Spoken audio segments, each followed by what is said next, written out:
सत श्री अकाल। तुसीं देख रहे हो टीवी पंजाब। मैं हाँ जसवीर ते खबरां दे इस बुलेटिन च तुहाडा स्वागत है।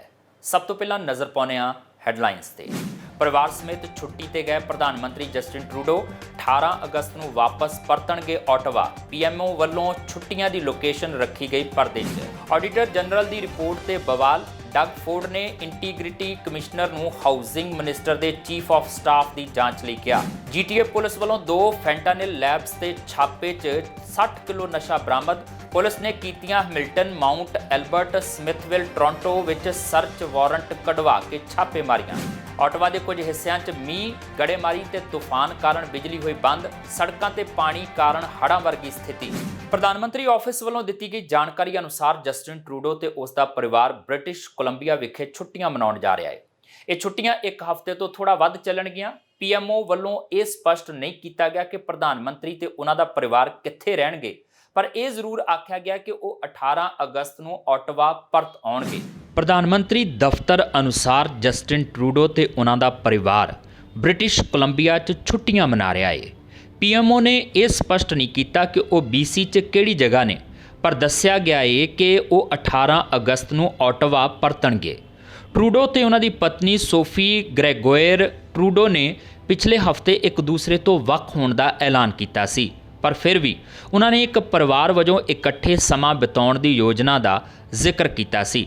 नाल ही उन्होंने अपने तीनों बच्चों की भलाई लई लोकां नूं उन्हां दी निजता का सत्कार करन दी अपील भी की सी। प्रधानमंत्री के दफ्तर का कहना है कि उन्होंने यात्रा बारे एथिक्स कमिश्नर नाल मशवरा किया सी अते ट्रूडो अपने ठहरन का खर्चा खुद देणगे। प्रधानमंत्री सुरक्षा कारणा करके निजी यात्रा लई भी रॉयल कैनेडियन एयरफोर्स के जहाज़ से यात्रा करते हैं।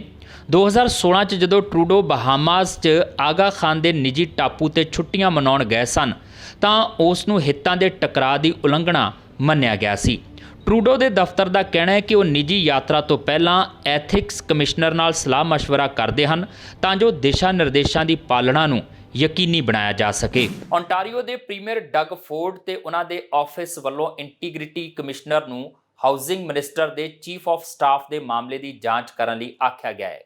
जिक्रयोग है कि ऑडिटर जनरल वालों कल पेश की गई एक रिपोर्ट च ग्रीन बैल्ट तो जमीन हटाउण के फैसले च कुछ खामियां पाईयां गईयां सन ते इस मामले की जांच करवाउण की सिफारिश भी की गई सी। इंटीग्रिटी कमिश्नर ने इस जांच बाबत बेनती स्वीकारन की पुष्टि की है ते आख्या है कि वो ये पता लाउणगे कि चीफ ऑफ स्टाफ वालों public service of Ontario act 2006 अनुसार ही काम किया गया जां इस तो उलट कार्रवाई की गई। अपनी रिपोर्ट च ऑडिटर जनरल बोनी लिस्कस ने आख्या सी कि हाउसिंग मंत्री स्टीव क्लार्क के चीफ ऑफ स्टाफ वालों साइट्स की चोण करने के मामले च कुछ डिवेलपर्स नाल पक्ष पूरिया गया हो सकता है। ये मामला इस तरह है कि जुलाई 2022 च प्रीमियर के चीफ ऑफ स्टाफ वालों हाउसिंग मिनिस्टर के चीफ ऑफ स्टाफ की नियुक्ति की गई सी। उसनूं ये जिम्मेवारी भी दी गई सी कि ग्रीन बैल्ट की बाउंडरी च तब्दीली लियाउण दे प्रोजैक्ट नूं वो सांभे, पर ऑडिटर जनरल की रिपोर्ट मुताबक इस विच कुछ खामियां पाईयां गईयां। बुधवार नूं प्रीमियर फोर्ड ने यह मन्निया कि ग्रीन बैल्ट तो हटा के डिवेलपमेंट लई वरतियां जाण वालियां 15 साइट्स की चोण होर ध्यान नाल कीती जा सकती सी। उन्होंने यह भी आख्या कि इस मामले की वो पूरी जिम्मेवारी लेंदे ने ते डिवेलपमेंट की प्रक्रिया नूं होर बेहतर बनाउण की कोशिश की जाएगी। जीटीए पुलिस वालों 2 फैंटानिल लैब्स उत्ते छापे मार के 60 किलोग्राम नशे बरामद किए गए हैं। हैमिल्टन माउंटेन के एक घर विच नवंबर 2021 नूं नशियां दी ओवरडोज कारण हुई मौत के मामले की जांच करते समय पुलिस नूं नशियां दी एक लैब लभी। इस तो बाद पुलिस वालों Hamilton Mount Albert Smithville Toronto Whitchurch Stouffville दे वान विच सर्च वारंट कढवा के छापेमारियां कीतियां गईयां। गैर कानूनी नशियां दा रैकेट चलाउण वाले गिरोह दे फड़े गए दर्जना मैंबरां च टोरंटो दा एक डॉक्टर भी शामिल है। जीटीए पुलिस वालों 2 फैंटानिल लैब्स उत्ते छापे मार के 60 किलोग्राम नशे बरामद किए गए। हैमिल्टन माउंटेन के एक घर च नवंबर 2021 नूं नशियां दी ओवरडोज कारण हुई मौत के मामले की जांच करते समय पुलिस नूं नशियां दी एक लैब लभी। इस तो बाद पुलिस वालों मामले की तह तक जाण लई प्रोजैक्ट ओडियन शुरू किया गया। टोरंटो यॉर्क रीजन ते ओंटारियो प्रोविंशियल पुलिस की मदद नाल जांचकारां नूं पहलां ओवरडोज कारण हुई मौत ਤੇ ਨਸ਼ਿਆਂ ਦੀ ਓਵਰਡੋਜ਼ ਕਾਰਨ ਹੋਈਆਂ ਹੋਰ ਮੌਤਾਂ ਦੇ ਮਾਮਲਿਆਂ ਦੀ ਕੜੀ ਜੁੜਦੀ ਨਜ਼ਰ ਆਈ। ਹੈਮਿਲਟਨ ਪੁਲਿਸ ਨੇ ਪਾਇਆ ਕਿ ਇਹ ਮੌਤਾਂ ਕੁਝ ਦਿਨਾਂ ਦੇ ਫਰਕ ਨਾਲ ਹੀ ਹੋਈਆਂ ਸਨ। ਜਾਂਚਕਾਰਾਂ ਵੱਲੋਂ ਇਹ ਵੀ ਪਤਾ ਲਾ ਲਿਆ ਗਿਆ ਕਿ ਅਜਿਹੀਆਂ ਲੈਬਸ ਦੇ ਕੁਝ ਇਕਵਿਪਮੈਂਟ ਅਮਰੀਕਾ ਸਥਿਤ ਕੰਪਨੀ ਵੱਲੋਂ ਭੇਜੇ ਗਏ ਨੇ। ਅਮਰੀਕਾ ਸਥਿਤ ਇਸ ਕੰਪਨੀ ਵੱਲੋਂ 3 ਆਈਟਮਸ ਓਸ਼ਵਾ ਸਥਿਤ ਕੰਪਨੀ ਨੂੰ ਵੇਚੀਆਂ ਗਈਆਂ। ਇਸ ਨਾਲ ਜਾਂਚਕਾਰਾਂ ਨੂੰ ਨਸ਼ਿਆਂ ਦੇ ਨੈਟਵਰਕ 'ਚ ਸੰਨ ਲਾਉਣ ਦਾ ਮੌਕਾ ਮਿਲਿਆ। ਇਸ ਮਗਰੋਂ ਹੈਮਿਲਟਨ, ਮਾਊਂਟ ਐਲਬਰਟ, ਸਮਿਥਵਿਲ, ਟੋਰਾਂਟੋ, ਵਿਟਸਚਰਚ, ਸਟਫਵਿਲ ਤੇ ਵੌਨ 'ਚ ਸਰਚ ਵਾਰੰਟ ਕਢਵਾ ਕੇ ਛਾਪੇਮਾਰੀਆਂ ਕੀਤੀਆਂ ਗਈਆਂ। ਇਸ ਦੌਰਾਨ ਫੈਂਟਾਨਿਲ ਦੀਆਂ 2 ਲੈਬਸ ਮਿਲੀਆਂ, ਜਿਨ੍ਹਾਂ ਵਿੱਚੋਂ ਇੱਕ ਚਾਲੂ ਸੀ ਤੇ ਦੂਜੀ ਬੰਦ ਸੀ। ਇਹ ਸਮਿਥਵਿਲ 'ਚ 6816 ਰੋਡ ਅਤੇ ਸਟਫਵਿਲ 'ਚ 4057 ਬੈਥੇਸਡਾ ਰੋਡ ਉੱਤੇ ਸਥਿਤ ਸਨ। ਇਸ ਤੋਂ ਇਲਾਵਾ ਪੁਲਿਸ ਨੂੰ 800 ਗੈਲਨ ਕੈਮੀਕਲ ਵੀ ਮਿਲਿਆ, ਜਿਸ ਦੀ ਵਰਤੋਂ ਫੈਂਟਾਨਿਲ ਬਣਾਉਣ ਲਈ ਕੀਤੀ ਜਾਂਦੀ ਹੈ। ਇਸ ਦੇ ਨਾਲ ਹੀ 64 ਕਿਲੋਗ੍ਰਾਮ ਦੇ ਗੈਰ ਕਾਨੂੰਨੀ ਨਸ਼ੇ ਵੀ ਬਰਾਮਦ ਹੋਏ, ਜਿਨ੍ਹਾਂ ਵਿੱਚ 25.6 ਕਿਲੋਗ੍ਰਾਮ ਫੈਂਟਾਨਿਲ, 18 ਕਿਲੋਗ੍ਰਾਮ ਮੈਥਾਮੈਫਟਾਮਾਈਨ ਤੇ 6 ਕਿਲੋਗ੍ਰਾਮ ਕੈਟਾਮਾਈਨ ਸ਼ਾਮਲ ਨੇ। ਇਸ ਦੌਰਾਨ ਲਈ ਗਈ ਤਲਾਸ਼ੀ 'ਚ ਕਾਰਾਂ, ਗਹਿਣੇ, ਫਰਨੀਚਰ ਤੇ ਨਗਦੀ ਮਿਲਾ ਕੇ $3,50,000 ਦਾ ਸਮਾਨ ਵੀ ਬਰਾਮਦ ਹੋਇਆ। ਇਸ ਦੌਰਾਨ ਟੋਰਾਂਟੋ ਦੀ 31 ਸਾਲਾ ਡਾਕਟਰ ਸਮੇਤ 12 ਵਿਅਕਤੀਆਂ ਨੂੰ 48 ਚਾਰजेस ਦੇ ਸਬੰਧ 'ਚ ਗ੍ਰਿਫਤਾਰ ਕੀਤਾ ਗਿਆ। ਗ੍ਰਿਫਤਾਰ ਕੀਤੇ ਗਏ 12 ਵਿਅਕਤੀਆਂ 'ਚੋਂ 8 ਹੈਮਿਲਟਨ ਤੋਂ ਹਨ। ਇਹਨਾਂ ਵਿੱਚੋਂ 19 ਤੇ 20 ਸਾਲ ਦੇ ਵਿਅਕਤੀ ਵੀ ਸ਼ਾਮਲ ਨੇ। ਕੈਨੇਡਾ 'ਚ ਮਾਲ ਚੋਰੀ ਦੀਆਂ ਘਟਨਾਵਾਂ 'ਚ ਲਗਾਤਾਰ ਵਾਧਾ ਹੋ ਰਿਹਾ ਹੈ। ਪਿਛਲੇ ਦਿਨੀ ਕੈਨੇਡਾ ਪੁਲਿਸ ਨੇ ਇੱਕ ਵੱਡੀ ਸੰਗਠਿਤ ਟਰੱਕਾਂ, ਟਰੈਕਟਰਾਂ ਤੇ ਉਹਨਾਂ ਦੇ ਸਮਾਨ ਦੀ ਚੋਰੀ ਦੀ ਰਿਗ ਚਲਾਉਣ ਦੇ ਇਲਜ਼ਾਮ 'ਚ ਪੰਜਾਬੀਆਂ ਸਮੇਤ 15 ਭਾਰਤੀ ਮੂਲ ਦੇ ਵਿਅਕਤੀਆਂ ਨੂੰ ਗ੍ਰਿਫਤਾਰ ਕੀਤਾ ਸੀ।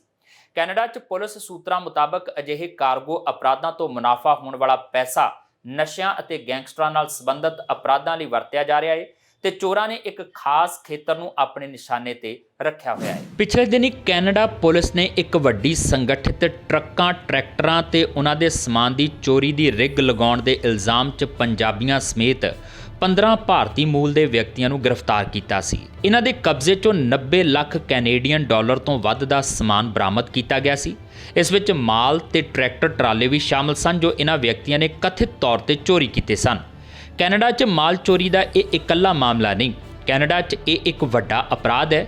ਕੈਨੇਡਾ ਵਿੱਚ ਪੁਲਿਸ ਸੂਤਰਾਂ ਨੇ ਦੱਸਿਆ ਕਿ ਅਜਿਹੇ ਕਾਰਗੋ ਅਪਰਾਧਾਂ ਤੋਂ ਮੁਨਾਫਾ ਹੋਣ ਵਾਲਾ ਪੈਸਾ ਨਸ਼ਿਆਂ ਅਤੇ ਗੈਂਗਸਟਰਾਂ ਨਾਲ ਸੰਬੰਧਿਤ ਅਪਰਾਧਾਂ ਲਈ ਵਰਤਿਆ ਜਾ ਰਿਹਾ ਹੈ ਤੇ ਚੋਰਾਂ ਨੇ ਇੱਕ ਖਾਸ ਖੇਤਰ ਨੂੰ ਆਪਣੇ ਨਿਸ਼ਾਨੇ ਤੇ ਰੱਖਿਆ ਹੋਇਆ ਹੈ।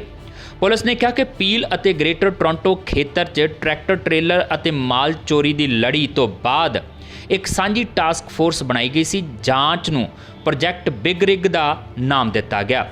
ਇੱਕ ਅਧਿਕਾਰੀ ਨੇ BBC ਪੰਜਾਬੀ ਨੂੰ ਦੱਸਿਆ ਕਿ ਜਾਂਚ ਅਸਲ ਵਿੱਚ ਜੁਲਾਈ 2022 'ਚ ਸ਼ੁਰੂ ਹੋਈ ਸੀ, ਜਦੋਂ ਪੀਲ ਕਮਰਸ਼ੀਅਲ ਆਟੋ ਯੂਨਿਟ ਦੇ ਅਧਿਕਾਰੀਆਂ ਨੇ ਖੇਤਰ ਵਿੱਚ ਟਰੈਕਟਰ ਕਾਰਗੋ ਚੋਰੀ ਕਰਨ ਸੰਬੰਧਿਤ ਘਟਨਾਵਾਂ 'ਚ ਵਾਧਾ ਵੇਖਿਆ ਸੀ। 1 ਮਾਰਚ 2023 ਨੂੰ ਟਾਸਕ ਫੋਰਸ ਬਣਾਈ ਗਈ ਸੀ ਤੇ ਪ੍ਰੋਜੈਕਟ 5 ਮਈ 2023 ਨੂੰ ਪੂਰਾ ਹੋਇਆ ਸੀ। ਪੁਲਿਸ ਨੇ ਦਾਅਵਾ ਕੀਤਾ ਕਿ ਜਾਂਚ ਦੇ ਨਤੀਜੇ ਵਜੋਂ ਅਪਰਾਧਿਕ ਰਿਗ ਦਾ ਪਰਦਾਫਾਸ਼ ਹੋਇਆ ਤੇ ਟਰੈਕਟਰ, ਟ੍ਰੇਲਰ ਤੇ ਮਾਲ ਦੀ ਚੋਰੀ ਲਈ ਜ਼ਿੰਮੇਵਾਰ ਕਈ ਵਿਅਕਤੀਆਂ ਨੂੰ ਗ੍ਰਿਫਤਾਰ ਕੀਤਾ ਗਿਆ। ਜਾਂਚ ਨੇ ਚੋਰੀ ਕੀਤੇ ਉਤਪਾਦਾਂ ਨੂੰ ਖਰੀਦਣ ਵਾਲੇ ਅਣਗਿਣਤ ਗਾਹਕਾਂ ਲਈ ਜਾਗਰੂਕਤਾ ਵੀ ਪੈਦਾ ਕੀਤੀ ਹੈ।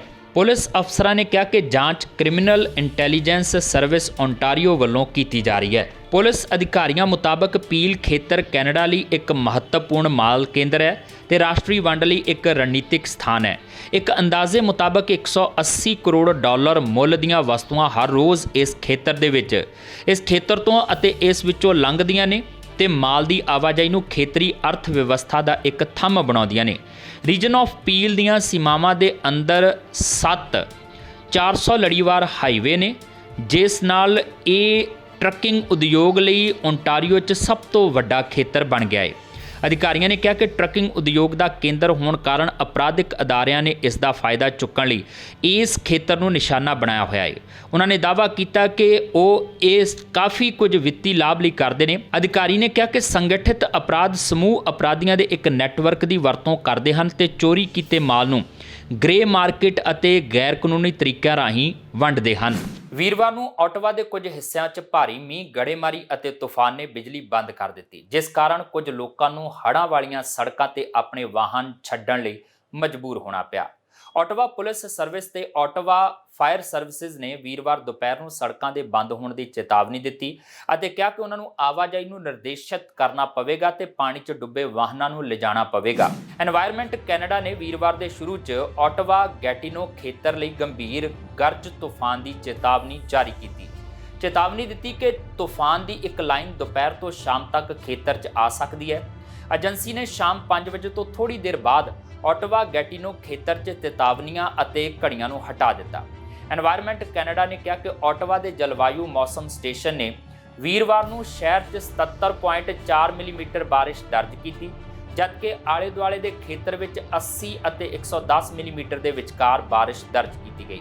ਓਟਾਵਾ 'ਚ ਮੀਂਹ ਦਾ ਪਿਛਲਾ ਰਿਕਾਰਡ 2004 ਦਾ ਹੈ, ਜਦੋਂ ਵਾਤਾਵਰਣ ਕੈਨੇਡਾ ਦੇ ਅਨੁਸਾਰ ਸ਼ਹਿਰ ਵਿੱਚ 67 ਮਿਲੀਮੀਟਰ ਮੀਂਹ ਪਿਆ ਸੀ। ਸ਼ਾਮ 6 ਵਜੇ ਦੇ ਕਰੀਬ ਓਟਾਵਾ ਦੇ ਪੈਰਾਮੈਡਿਕਸ ਨੇ ਤੂਫਾਨ ਕਾਰਨ ਕਿਸੇ ਵੀ ਜ਼ਖਮੀ ਹੋਣ ਦੀ ਸੂਚਨਾ ਨਹੀਂ ਦਿੱਤੀ। ਓਟਾਵਾ ਫਾਇਰ ਨੇ ਐਕਸ ਤੇ ਸਲਾਹ ਦਿੱਤੀ ਕਿ ਲੋਕਾਂ ਨੂੰ ਸਿਰਫ ਤਾਂ ਹੀ ਯਾਤਰਾ ਕਰਨੀ ਚਾਹੀਦੀ ਹੈ ਜੇ ਜ਼ਰੂਰੀ ਹੋਵੇ। ਕੈਨੇਡੀਅਨ ਰਾਜਨੀਤੀ 'ਚ ਇੱਕ ਨਾਮੀ ਹਸਤੀ ਰਹੇ ਹਿਊ ਸੀਗਲ ਦਾ ਦੇਹਾਂਤ ਹੋ ਗਿਆ। ਉਹ 72 ਸਾਲ ਦੇ ਸਨ। ਸੀਗਲ ਦੇ ਦੇਹਾਂਤ ਤੇ ਪ੍ਰਧਾਨ ਮੰਤਰੀ ਜਸਟਿਨ ਟਰੂਡੋ ਨੇ ਐਕਸ ਤੇ ਪੋਸਟ ਪਾ ਕੇ ਦੁੱਖ ਦਾ ਇਜ਼ਹਾਰ ਕੀਤਾ। ਪ੍ਰਧਾਨ ਮੰਤਰੀ ਜਸਟਿਨ ਟਰੂਡੋ ਨੇ ਲਿਖਿਆ ਕਿ ਹਿਊ ਸੀਗਲ ਨੂੰ ਆਪਣੇ ਦੇਸ਼ ਦੀ ਬਹੁਤ ਪਰਵਾਹ ਸੀ ਤੇ ਉਹਨਾਂ ਨੇ ਆਪਣਾ ਜੀਵਨ ਲੋਕ ਸੇਵਾ ਨੂੰ ਸਮਰਪਿਤ ਕੀਤਾ ਸੀ। ਕੰਜ਼ਰਵੇਟਿਵ ਲੀਡਰ ਪੀਅਰ ਪੋਲੀਏਵਰ ਨੇ ਸੀਗਲ ਨੂੰ ਇੱਕ ਮਹਾਨ ਕੈਨੇਡੀਅਨ ਆਖਦਿਆਂ ਉਹਨਾਂ ਦੀ ਮੌਤ ਤੇ ਅਫਸੋਸ ਪ੍ਰਗਟਾਇਆ। ਸਾਬਕਾ ਕੰਜ਼ਰਵੇਟਿਵ ਪ੍ਰਧਾਨ ਮੰਤਰੀ ਸਟੀਫਨ ਹਾਰਪਰ ਨੇ ਵੀ ਹਿਊ ਸੀਗਲ ਦੇ ਦੇਹਾਂਤ ਤੇ ਗਹਿਰਾ ਸ਼ੋਕ ਪ੍ਰਗਟਾਇਆ। 5 ਦਹਾਕਿਆਂ ਤੋਂ ਵੱਧ ਸਮੇਂ ਤੋਂ ਕੈਨੇਡੀਅਨ ਰਾਜਨੀਤੀ 'ਚ ਇੱਕ ਨਾਮੀ ਹਸਤੀ ਰਹੇ ਹਿਊ ਸੀਗਲ ਦਾ ਦੇਹਾਂਤ ਹੋ ਗਿਆ ਹੈ। ਉਹ 72 ਸਾਲ ਦੇ ਸਨ।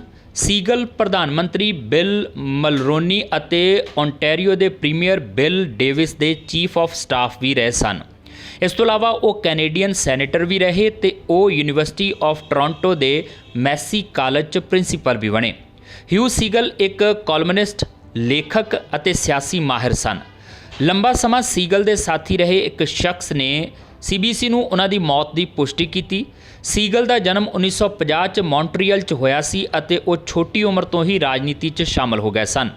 21 ਸਾਲ ਦੀ ਉਮਰ 'ਚ ਉਹ 1972 ਦੀਆਂ ਆਮ ਚੋਣਾਂ 'ਚ ਓਟਾਵਾ ਸੈਂਟਰ 'ਚ ਪ੍ਰੋਗਰੈਸਿਵ ਕੰਜ਼ਰਵੇਟਿਵ ਉਮੀਦਵਾਰ ਸਨ ਤੇ 1974 ਦੀਆਂ ਚੋਣਾਂ 'ਚ ਵੀ ਉਹ PC ਉਮੀਦਵਾਰ ਸਨ।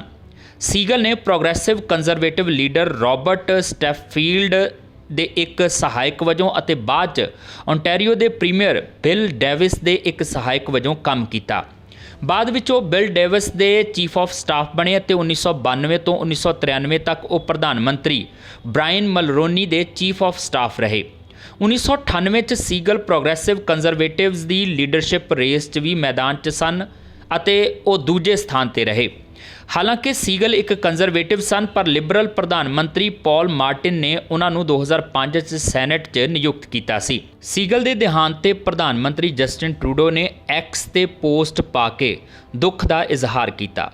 ਪ੍ਰਧਾਨ ਮੰਤਰੀ ਜਸਟਿਨ ਟਰੂਡੋ ਨੇ ਲਿਖਿਆ ਕਿ ਹਿਊ ਸੀਗਲ ਨੂੰ ਆਪਣੇ ਦੇਸ਼ ਦੀ ਬਹੁਤ ਪਰਵਾਹ ਸੀ ਤੇ ਉਹਨਾਂ ਨੇ ਆਪਣਾ ਜੀਵਨ ਲੋਕ ਸੇਵਾ ਨੂੰ ਸਮਰਪਿਤ ਕੀਤਾ ਸੀ। ਟਰੂਡੋ ਨੇ ਹੀਗਲ ਦੇ ਅਜ਼ੀਜ਼ਾਂ ਅਤੇ ਪਰਿਵਾਰਕ ਮੈਂਬਰਾਂ ਨੂੰ ਆਪਣੀਆਂ ਸੰਵੇਦਨਾਵਾਂ ਭੇਜੀਆਂ। ਕੰਜ਼ਰਵੇਟਿਵ ਲੀਡਰ ਪੀਅਰ ਪੋਲੀਏਵਰ ਨੇ ਸੀਗਲ ਨੂੰ ਇੱਕ ਮਹਾਨ ਕੈਨੇਡੀਅਨ ਆਖਿਆ, ਉਹਨਾਂ ਦੀ ਮੌਤ ਤੇ ਅਫਸੋਸ ਪ੍ਰਗਟਾਇਆ। ਸਾਬਕਾ ਕੰਜ਼ਰਵੇਟਿਵ ਪ੍ਰਧਾਨ ਮੰਤਰੀ ਸਟੀਫਨ ਹਾਰਪਰ ਨੇ ਵੀ ਹਿਊ ਸੀਗਲ ਦੇ ਦੇਹਾਂਤ ਤੇ ਗਹਿਰਾ ਸ਼ੋਕ ਪ੍ਰਗਟਾਇਆ। ਇਸ ਤੋਂ ਇਲਾਵਾ ਸਾਬਕਾ ਕੰਜ਼ਰਵੇਟਿਵ ਲੀਡਰ ਐਰਨ ਓਟੂਲ, ਸਾਬਕਾ ਲਿਬਰਲ ਕੈਬਨਿਟ ਮਿਨਿਸਟਰ ਰੈਫਲ ਗੁੱਡੇਲ ਅਤੇ ਵੱਖ-ਵੱਖ ਪਾਰਟੀ ਦੇ ਕਈ ਹੋਰ ਸਿਆਸਤਦਾਨਾਂ ਨੇ ਸੀਗਲ ਨੂੰ ਯਾਦ ਕਰਦਿਆਂ ਉਹਨਾਂ ਦੀ ਮੌਤ ਤੇ ਅਫਸੋਸ ਦਾ ਇਜ਼ਹਾਰ ਕੀਤਾ। ਆਪਣੇ ਯਾਰਕ ਅਪਾਰਟਮੈਂਟ 'ਚ ਇੱਕ ਮ੍ਰਿਤਕ ਪੈ ਮਿਲੇ ਵਿਅਕਤੀ ਦੇ ਮਾਮਲੇ ਨੂੰ ਕਤਲ ਮੰਨ ਕੇ ਟੋਰਾਂਟੋ ਪੁਲਿਸ ਵੱਲੋਂ ਜਾਂਚ ਕੀਤੀ ਜਾ ਰਹੀ ਹੈ। ਬੁੱਧਵਾਰ ਨੂੰ ਸ਼ਾਮੀ 6:30 ਵਜੇ ਦੇ ਨੇੜੇ-ਤੇੜੇ ਜਾਂਚਕਾਰਾਂ ਨੂੰ ਬੈਲਵਿਊ ਕ੍ਰੀਸੈਂਟ ਤੇ ਵੈਸਟਰਨ ਰੋਡ ਏਰੀਆ 'ਚ ਸਥਿਤ ਇੱਕ ਘਰ 'ਚ ਇੱਕ ਵਿਅਕਤੀ ਦੇ ਮ੍ਰਿਤਕ ਪਾਏ ਜਾਣ ਦੀ ਖਬਰ ਦਿੱਤੀ ਗਈ। ਪੁਲਿਸ ਵੱਲੋਂ ਕੀਤੀ ਗਈ ਜਾਂਚ ਤੋਂ ਪਤਾ ਚੱਲਿਆ ਕਿ ਲਾਸ਼ ਕਿਸੇ ਪੁਰਸ਼ ਦੀ ਹੈ। ਮ੍ਰਿਤਕ ਦੀ ਪਛਾਣ ਟੋਰਾਂਟੋ ਦੇ 67 ਸਾਲਾ ਅਹਿਮਦ ਹਸਨ ਵਜੋਂ ਹੋਈ। ਹੋਮੀਸਾਈਡ ਤੇ ਮਿਸਿੰਗ ਪਰਸਨਜ਼ ਯੂਨਿਟ ਵੱਲੋਂ ਮਾਮਲੇ ਦੀ ਜਾਂਚ ਆਪਣੇ ਹੱਥ 'ਚ ਲੈ ਲਈ ਗਈ ਹੈ। ਇਸ ਮਾਮਲੇ ਵਿੱਚ ਕੋਈ ਹੋਰ ਜਾਣਕਾਰੀ ਮੁਹੱਈਆ ਨਹੀਂ ਕਰਵਾਈ ਗਈ। ਹਾਈ ਰਿਵਰ ਦੇ ਅਲਟਾ ਨੇੜੇ ਇੱਕ ਜਹਾਜ਼ ਹਾਦਸਾਗ੍ਰਸਤ ਹੋ ਗਿਆ, ਜਿਸ ਵਿੱਚ 2 ਲੋਕ ਜ਼ਖਮੀ ਹੋ ਗਏ। ਕੈਨੇਡਾ ਦਾ ਟਰਾਂਸਪੋਰਟੇਸ਼ਨ ਸੇਫਟੀ ਬੋਰਡ ਜਹਾਜ਼ ਹਾਦਸੇ ਦੀ ਜਾਂਚ ਕਰ ਰਿਹਾ ਹੈ। RCMP ਦਾ ਕਹਿਣਾ ਹੈ ਕਿ ਸਿੰਗਲ ਇੰਜਣ ਵਾਲੇ ਜਹਾਜ਼ 'ਚ ਸਿਰਫ 2 ਲੋਕ ਸਵਾਰ ਸਨ, ਜਿਨ੍ਹਾਂ ਦੋਵਾਂ ਨੂੰ ਗੰਭੀਰ ਸੱਟਾਂ ਲੱਗੀਆਂ ਨੇ।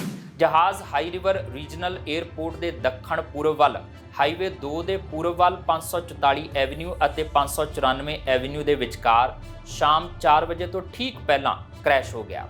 ਕੈਲਗਰੀ EMS ਦਾ ਕਹਿਣਾ ਹੈ ਕਿ 2 ਬਾਲਗਾਂ ਨੂੰ ਗੈਰ ਜਾਨ ਖਤਰੇ ਵਾਲੀ ਸਥਿਤੀ 'ਚ ਫੁੱਟ ਹਿਲਜ਼ ਮੈਡੀਕਲ ਸੈਂਟਰ ਲਿਜਾਇਆ ਗਿਆ ਸੀ। ਹਵਾਈ ਅੱਡਾ ਕੈਲਗਰੀ ਤੋਂ ਲਗਭਗ 45 ਕਿਲੋਮੀਟਰ ਦੱਖਣ 'ਚ ਸਥਿਤ ਹੈ। ਮਾਊਂਟ ਰਾਇਲ ਯੂਨੀਵਰਸਿਟੀ, ਜੋ ਕਿ 2 ਸਾਲਾਂ ਦਾ ਹਵਾਬਾਜ਼ੀ ਡਿਪਲੋਮਾ ਪੇਸ਼ ਕਰਦੀ ਹੈ, ਦੇ ਬੁਲਾਰੇ ਨੇ ਪੁਸ਼ਟੀ ਕੀਤੀ ਕਿ ਇਹ ਜਹਾਜ਼ ਉਹਨਾਂ ਦਾ ਨਹੀਂ ਹੈ। ਇਹ ਜਹਾਜ਼ ਇੱਕ ਬੀਚ A35 ਜਾਪਦਾ ਹੈ ਜੋ 1949 'ਚ ਬਣਾਇਆ ਗਿਆ ਸੀ ਅਤੇ ਰੌਕੀ ਵਿਊ ਕਾਉਂਟੀ ਦੇ ਇੱਕ ਨਿਵਾਸੀ ਲਈ ਰਜਿਸਟਰ ਕੀਤਾ ਗਿਆ ਸੀ। ਕੈਨੇਡਾ ਅਮਰੀਕਾ ਸਰਹੱਦ ਤੇ ਫੈਲੇ ਮੂਲ ਨਿਵਾਸੀ ਇਲਾਕੇ ਅਕਵੇਸਾਸਨੇ ਦੀ ਪੁਲਿਸ ਨੇ ਬਾਰਡਰ ਟੱਪ ਕੇ ਅਮਰੀਕਾ ਜਾਣ ਦੀ ਕੋਸ਼ਿਸ਼ 'ਚ 13 ਜਣਿਆਂ ਨੂੰ ਗ੍ਰਿਫਤਾਰ ਕੀਤਾ ਹੈ। ਅਕਵੇਸਾਸਨੇ ਦਾ ਇਲਾਕਾ ਕਿਊਬੈਕ, ਓਨਟਾਰੀਓ ਤੇ ਅਮਰੀਕਾ ਦੇ ਨਿਊਯਾਰਕ ਸੂਬੇ 'ਚ ਪੈਂਦਾ ਹੈ। ਵੀਰਵਾਰ ਨੂੰ ਅਕਵੇਸਾਸਨੇ ਮੋਹਾਕ ਪੁਲਿਸ ਵੱਲੋਂ ਜਾਰੀ ਮੀਡੀਆ ਰਿਲੀਜ਼ ਅਨੁਸਾਰ ਇਹ ਗ੍ਰਿਫਤਾਰੀਆਂ ਬਾਰਡਰ ਦੇ ਅਮਰੀਕਾ ਵਾਲੇ ਹਿੱਸੇ 'ਚ ਪੈਂਦੇ ਕਾਨਾਟਾਕੋਨ ਪਿੰਡ, ਜਿਸ ਨੂੰ ਸੇਂਟ ਰੇਜਿਸ ਵੀ ਕਿਹਾ ਜਾਂਦਾ ਹੈ, ਤੋਂ ਹੋਈਆਂ ਨੇ। ਪੁਲਿਸ ਰਿਲੀਜ਼ ਅਨੁਸਾਰ ਅਧਿਕਾਰੀਆਂ ਨੂੰ 4 ਜੀਆਂ ਦਾ ਇੱਕ ਪਰਿਵਾਰ ਕਾਨਾਟਾਕੋਨ ਦੀ ਸੜਕ ਤੇ ਜਾਂਦਾ ਮਿਲਿਆ ਸੀ ਤੇ ਬਾਅਦ 'ਚ 9 ਜਣਿਆਂ ਦਾ ਇੱਕ ਪਰਿਵਾਰ ਇੱਕ ਨਿੱਜੀ ਰਿਹਾਇਸ਼ ਤੇ ਪਾਇਆ ਗਿਆ। ਮੰਨਿਆ ਜਾ ਰਿਹਾ ਹੈ ਕਿ ਸਾਰੇ ਹਾਲ ਹੀ 'ਚ ਗੈਰ ਕਾਨੂੰਨੀ ਤਰੀਕੇ ਨਾਲ ਅਮਰੀਕਾ 'ਚ ਦਾਖਲ ਹੋਏ ਸਨ। ਪੁਲਿਸ ਨੇ ਪਰਿਵਾਰਾਂ ਨੂੰ ਕੈਨੇਡੀਅਨ ਅਧਿਕਾਰੀਆਂ ਦੇ ਹਵਾਲੇ ਕਰ ਦਿੱਤਾ ਹੈ ਤੇ ਕਿਹਾ ਹੈ ਕਿ ਜਾਂਚ ਜਾਰੀ ਹੈ। ਪੁਲਿਸ ਨੇ ਕਿਹਾ, ਅਕਵੇਸਾਸਨੇ ਮੋਹਾਕ ਪੁਲਿਸ ਸਰਵਿਸ ਭਾਈਚਾਰੇ ਨੂੰ ਸੂਚਿਤ ਕਰਨਾ ਚਾਹੁੰਦੀ ਹੈ ਕਿ ਮਨੁੱਖੀ ਤਸਕਰੀ ਇੱਕ ਅਪਰਾਧ ਹੈ ਤੇ ਨਾ ਸਿਰਫ ਇਸ ਨੂੰ ਅੰਜਾਮ ਦੇਣ ਵਾਲੇ ਵਿਅਕਤੀ ਲਈ, ਸਗੋਂ ਇਹ ਅਕਵੇਸਾਸਨੇ ਦੇ ਸਮੁੱਚੇ ਭਾਈਚਾਰੇ ਲਈ ਗੰਭੀਰ ਸਿਹਤ ਤੇ ਸੁਰੱਖਿਆ ਖਤਰੇ ਪੈਦਾ ਕਰਦੀ ਹੈ। ਮਾਰਚ ਦੌਰਾਨ ਇਸੇ ਇਲਾਕੇ 'ਚ ਇੱਕ ਸ਼ੱਕੀ ਮਨੁੱਖੀ ਤਸਕਰੀ ਦੌਰਾਨ 9 ਜਣਿਆਂ ਦੀ ਮੌਤ ਹੋ ਗਈ ਸੀ। ਮ੍ਰਿਤਕਾਂ 'ਚ ਭਾਰਤ ਦਾ ਇੱਕ ਪਰਿਵਾਰ ਅਤੇ ਇੱਕ ਰੋਮਾਨੀਆ ਦਾ ਪਰਿਵਾਰ ਸ਼ਾਮਲ ਸੀ। ਮਈ 'ਚ ਫੈਡਰਲ ਸਰਕਾਰ ਨੇ ਇਸ ਇਲਾਕੇ 'ਚ ਸਰਹੱਦੀ ਅਪਰਾਧ ਨੂੰ ਹੱਲ ਕਰਨ ਲਈ $12 ਮਿਲੀਅਨ ਫੰਡਿੰਗ ਵਧਾਉਣ ਅਤੇ ਉੱਥੇ ਦੀ ਪੁਲਿਸ ਲਈ ਇੱਕ 에ਅਰਬੋਟ, ਨਵੇਂ ਹਥਿਆਰਾਂ ਅਤੇ ਫੋਰੈਂਸਿਕ ਉਪਕਰਨਾਂ ਸਮੇਤ ਵਾਧੂ ਵਾਹਨ ਖਰੀਦਣ ਲਈ $8,49,000 ਦੇਣ ਦਾ ਐਲਾਨ ਕੀਤਾ ਸੀ। ਅਮਰੀਕਾ ਦੇ ਹਵਾਈ ਦੇ ਮਾਊਈ ਕਾਉਂਟੀ 'ਚ ਲਾਹਿਨਾ ਕਸਬੇ ਦੇ ਜੰਗਲ 'ਚ ਲੱਗੀ ਭਿਆਨਕ ਅੱਗ ਕਾਰਨ ਮਰਨ ਵਾਲਿਆਂ ਦੀ ਗਿਣਤੀ ਵੱਧ ਕੇ 55 ਹੋ ਗਈ ਹੈ। ਮਾਊਈ ਕਾਉਂਟੀ ਵੱਲੋਂ ਅੱਜ ਇੱਕ ਬਿਆਨ ਜਾਰੀ ਕਰਕੇ ਇਹ ਜਾਣਕਾਰੀ ਦਿੱਤੀ ਗਈ। ਕਾਉਂਟੀ ਵੱਲੋਂ ਜਾਰੀ ਬਿਆਨ 'ਚ ਦੱਸਿਆ ਗਿਆ ਕਿ ਅੱਗ ਕਾਰਨ ਅੱਜ 19 ਹੋਰ ਮੌਤਾਂ ਹੋਈਆਂ ਨੇ। ਇਸ ਤੋਂ ਬਾਅਦ ਇਹ ਅੰਕੜਾ ਵੱਧ ਕੇ 55 ਹੋ ਗਿਆ। ਸ਼ਹਿਰ ਦੀਆਂ 1000 ਤੋਂ ਵੱਧ ਇਮਾਰਤਾਂ ਸੜ ਕੇ ਸੁਆਹ ਹੋ ਗਈਆਂ ਨੇ। ਹਵਾਈ ਦੇ ਗਵਰਨਰ ਜੋਸ਼ ਗ੍ਰੀਨ ਨੇ ਕਿਹਾ ਕਿ ਤਬਾਹੀ ਤੋਂ ਬਾਅਦ 16 ਲੱਖ ਦੀ ਆਬਾਦੀ ਵਾਲੇ ਲਾਹੇਨਾ ਸ਼ਹਿਰ ਨੂੰ ਦੁਬਾਰਾ ਬਣਾਉਣ ਲਈ ਕਈ ਸਾਲ ਅਤੇ ਅਰਬਾਂ ਰੁਪਏ ਲੱਗਣਗੇ। ਗਵਰਨਰ ਮੁਤਾਬਕ 1961 'ਚ ਸਮੁੰਦਰੀ ਲਹਿਰਾਂ 'ਚ 61 ਲੋਕਾਂ ਦੀ ਮੌਤ ਤੋਂ ਬਾਅਦ ਇਹ ਸਭ ਤੋਂ ਵੱਡੀ ਤਬਾਹੀ ਹੈ। ਰਾਸ਼ਟਰਪਤੀ ਜੋ ਬਾਈਡਨ ਨੇ ਵੀਰਵਾਰ ਨੂੰ ਇਸ ਨੂੰ ਆਫਤ ਘੋਸ਼ਿਤ ਕੀਤਾ ਅਤੇ ਰਾਹਤ ਕਾਰਜਾਂ ਲਈ ਫੰਡ ਜਾਰੀ ਕੀਤੇ। 14,000 ਤੋਂ ਵੱਧ ਲੋਕਾਂ ਨੂੰ ਸੁਰੱਖਿਅਤ ਥਾਵਾਂ ਤੇ ਭੇਜਿਆ ਗਿਆ ਹੈ। ਉਨ੍ਹਾਂ ਕਿਹਾ ਕਿ ਲੈਣਾ ਇਲਾਕੇ 'ਚ ਲੱਗੀ ਅੱਗ 80% ਕਾਬੂ ਪਾ ਲਈ ਗਈ ਹੈ। ਸ਼ਹਿਰ 'ਚ ਪਿਛਲੇ 24 ਘੰਟਿਆਂ ਤੋਂ ਬਿਜਲੀ ਨਹੀਂ ਹੈ ਤੇ ਕਰੀਬ 11,000 ਲੋਕ ਹਨੇਰੇ 'ਚ ਰਹਿ ਰਹੇ ਨੇ। US ਕੋਸਟ ਗਾਰਡ ਦੇ ਕਮਾਂਡਰ ਅਜਾ ਕਿਰਕਸਕੇ ਨੇ ਕਿਹਾ ਕਿ 100 ਤੋਂ ਵੱਧ ਲੋਕਾਂ ਨੇ ਆਪਣੀ ਜਾਨ ਬਚਾਉਣ ਦੀ ਕੋਸ਼ਿਸ਼ 'ਚ ਸਮੁੰਦਰ 'ਚ ਛਾਲ ਮਾਰੀ। ਇਸ ਗੱਲ ਦਾ ਖਦਸ਼ਾ ਹੈ। ਅੱਗ ਤੋਂ ਉੱਠ ਰਹੇ ਧੂਏ ਕਾਰਨ ਹੈਲੀਕਾਪਟਰ ਦੇ ਪਾਇਲਟ ਨੂੰ ਬਚਾਅ ਕਾਰਜ 'ਚ ਮੁਸ਼ਕਿਲ ਆ ਰਹੀ ਹੈ। ਇਸ ਦੇ ਬਾਵਜੂਦ ਇੱਕ ਕੋਸਟ ਗਾਰਡ ਨੇ 50 ਤੋਂ ਵੱਧ ਲੋਕਾਂ ਨੂੰ ਬਚਾਇਆ ਹੈ। ਜ਼ਿਕਰਯੋਗ ਹੈ ਕਿ ਖੁਸ਼ਕ ਗਰਮੀ ਅਤੇ ਤੇਜ਼ ਹਵਾਵਾਂ ਕਾਰਨ ਬੀਤੇ ਮੰਗਲਵਾਰ ਨੂੰ ਲੱਗੀ ਅੱਗ ਬੜੀ ਤੇਜ਼ੀ ਨਾਲ ਇੱਥੋਂ ਦੇ ਨਜ਼ਦੀਕੀ ਸ਼ਹਿਰ ਲਾਹੀਨਾ ਅਤੇ ਆਲੇ-ਦੁਆਲੇ ਦੇ ਇਲਾਕਿਆਂ 'ਚ ਫੈਲ ਗਈ। ਲਾਹੀਨਾ ਮਾਊਈ ਕਾਉਂਟੀ ਦਾ ਇੱਕ ਇਤਿਹਾਸਕ ਕਸਬਾ ਹੈ ਤੇ ਇਹ ਸੈਲਾਨੀਆਂ 'ਚ ਕਾਫੀ ਪ੍ਰਸਿੱਧ ਹੈ। ਮਾਊਈ ਕਾਉਂਟੀ ਵੱਲੋਂ ਜਾਰੀ ਬਿਆਨ 'ਚ ਇਹ ਕਿਹਾ ਗਿਆ ਹੈ ਕਿ ਅੱਗ ਕਾਰਨ ਕਈ ਕਾਰਾਂ ਸੜ ਗਈਆਂ ਤੇ ਕਈ ਇਤਿਹਾਸਕ ਇਮਾਰਤਾਂ ਮਲਬੇ ਦੇ ਢੇਰ 'ਚ ਬਦਲ ਗਈਆਂ। ਇੰਨਾ ਹੀ ਨਹੀਂ, ਅੱਗ ਤੋਂ ਬਚਣ ਲਈ ਸਥਾਨਕ ਲੋਕਾਂ ਵੱਲੋਂ ਕਾਫੀ ਜਦੋਜਹਿਦ ਕੀਤੀ ਗਈ ਤੇ ਕਈਆਂ ਨੇ ਬਚਣ ਦੀ ਖਾਤਰ ਸਮੁੰਦਰ 'ਚ ਛਾਲਾਂ ਮਾਰ ਦਿੱਤੀਆਂ, ਜਿਨ੍ਹਾਂ ਨੂੰ ਬਾਅਦ 'ਚ ਅਮਰੀਕੀ ਕੋਸਟ ਗਾਰਡ ਵੱਲੋਂ ਬਚਾਇਆ ਗਿਆ। ਫਿਲਹਾਲ ਫਾਇਰ ਫਾਈਟਰਸ ਅੱਗ ਨੂੰ ਕਾਬੂ ਹੇਠ ਕਰਨ ਦੀ ਲਗਾਤਾਰ ਕੋਸ਼ਿਸ਼ ਕਰ ਰਹੇ ਨੇ ਤੇ ਤੱਟ ਰੱਖਿਆ ਬਲ ਤੇ ਜਲ ਸੈਨਾ ਵੱਲੋਂ ਉਹਨਾਂ ਦੀ ਇਸ ਕੰਮ 'ਚ ਸਹਾਇਤਾ ਕੀਤੀ ਜਾ ਰਹੀ ਹੈ। ਭੂ-ਮੱਧ ਸਾਗਰ 'ਚ ਇੱਕ ਹੋਰ ਵਿਨਾਸ਼ਕਾਰੀ ਸਮੁੰਦਰੀ ਜਹਾਜ਼ ਦੀ ਤਬਾਹੀ ਦੇ ਮੱਦੇਨਜ਼ਰ ਸੰਯੁਕਤ ਰਾਸ਼ਟਰ ਦੀਆਂ 3 ਏਜੰਸੀਆਂ ਨੇ ਆਪਣੀਆਂ ਚਿੰਤਾਵਾਂ ਜ਼ਾਹਰ ਕਰਦੇ ਹੋਏ ਪ੍ਰਵਾਸੀਆਂ ਅਤੇ ਯੂਰਪੀ ਸੰਘ ਵੱਲ ਜਾਣ ਵਾਲੇ ਸ਼ਰਨ ਮੰਗਣ ਵਾਲਿਆਂ ਲਈ ਬਿਹਤਰ ਸੁਰੱਖਿਅਤ ਰੂਟਾਂ ਦੀ ਵਕਾਲਤ ਕੀਤੀ। ਇੰਟਰਨੈਸ਼ਨਲ ਆਰਗੇਨਾਈਜੇਸ਼ਨ ਫਾਰ ਮਾਈਗ੍ਰੇਸ਼ਨ, ਸੰਯੁਕਤ ਰਾਸ਼ਟਰ ਸ਼ਰਨਾਰਥੀ ਏਜੰਸੀ ਅਤੇ ਸੰਯੁਕਤ ਰਾਸ਼ਟਰ ਚਿਲਡਰਨ ਫੰਡ ਨੇ ਖੋਜ ਅਤੇ ਬਚਾਅ ਕਾਰਜਾਂ ਲਈ ਵਧੇਰੇ ਏਕੀਕ੍ਰਿਤ ਪਹੁੰਚ ਲਈ ਦਬਾਅ ਪਾਇਆ।